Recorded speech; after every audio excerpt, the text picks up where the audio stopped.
ibalik nila yung pondo niyan, ipagawa uli. Ang kakapal ng mukha nila, sa sarap na buhay nila, 2 beses nga akong inaatake dahil dyan sa banga na yan. Baka sa pangatlo, patay na ako. Hindi ko naabutan, makita na gumanda yan, daan na yan, yung ilog na yan. Dahil sa kakakurakot nila. Sobra sila, ganun pala sila katindi.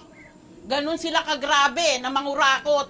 Hindi sila naaawa sa mga tao, sa mga batang nilulubog araw-araw pag pumapasok sa eskwela. Hindi sila naaawa hanggang leeg.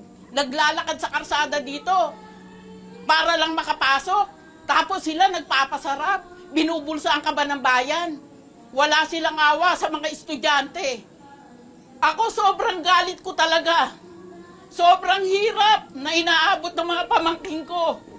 Dahil sa mga ginawa nila. Tuwing ika-4 na taon dati, ngayon araw-araw na ginawa ng Diyos. Ba't hindi ka maiiyak? Pagising mo, lubog sa tubig. Yung tiyahin ko nga dito, bulag na.